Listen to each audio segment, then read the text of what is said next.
Shalom sobat pemenang yang dikasih oleh Tuhan. Materi renungan kita hari ini, maksud Yesus setelah kebangkitannya mendampingi murid-muridnya selama 40 hari yang ketiga, yaitu menyiapkan hati dan pikiran yang dipenuhi Roh Kudus agar menjadikan saksinya yang efektif. Dasar renungan dari Kisah Rasul pasal pertama dan kedua. Inti renungan kita hari ini, Roh Kudus tidak akan dijanjikan dan dicurahkannya kepada para pengikutnya tanpa ada misi istimewa dari Tuhan Yesus kepada para pengikutnya. Sobat pemenang, ada 3 pertanyaan yang perlu kita renungkan hari ini. Yang pertama, apakah yang Anda pahami tentang arti kata saksi? Lalu yang kedua, apakah benar bahwa kekristenan kita saat ini sudah menjadi saksi Kristus bagi dunia ini? Lalu yang ketiga, mengapa Tuhan mau kita menjadi saksinya?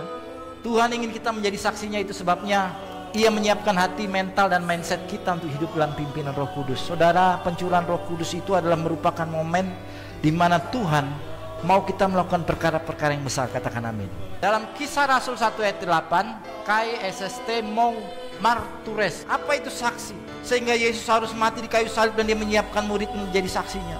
Apa yang dimaksud saksi itu, saudara? Sehingga perlu Roh Kudus, sehingga perlu diperlengkapi oleh Tuhan. Lukas pasal yang ke-21 ayat 10-19. Yesus tahu bahwa murid-muridnya, pengikutnya akan dianiaya oleh bangsa-bangsa. Yesus tahu bahwa murid-muridnya itu akan mengalami tekanan luar biasa. Hal itu akan menjadi kesempatan bagimu untuk bersaksi. Perhatikan Lukas 21 ayat 13. Apa hal itu?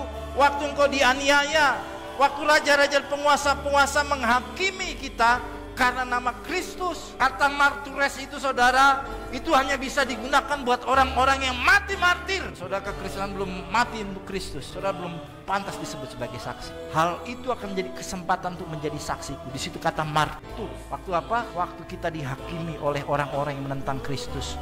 Waktu kita berada dalam kegelapan, menuntut kita untuk kita kehilangan nyawa supaya kita meninggalkan Yesus. Disitulah kesempatan kita untuk bersaksi. Misi istimewa yang Yesus berikan pada murid-muridnya, menjadi saksi di tengah-tengah penganiayaan. Dan itu terjadi 320 tahun, saudara. Saudara, saksi dalam pengadilan itu kan ada penuntut, betul nggak, saudara? Ada lawan. Kalau nggak ada lawan, nggak perlu saksi. Kekristenan kita menceritakan Yesus, harus ada lawan baru kita menjadi saksi. Lawan kita siapa? Iblis. Orang-orang yang tidak suka dengan Injil, orang-orang yang tidak suka dengan kekristenan.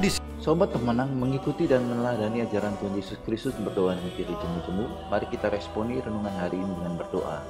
Bapa, ajar aku untuk berani menjadi saksimu di tengah-tengah dunia yang dikuasai kegelapan ini. Lalu pokok doa syafaat kita hari ini berdoa agar gereja-gereja dan orang Kristen diperlengkapi dengan karunia Roh Kudus agar bisa menjadi saksi Kristus yang benar lintas generasi di tengah-tengah dunia yang gelap dan menolak kekristenan. Salam pemenang dalam Kristus, Tuhan Yesus memberkati.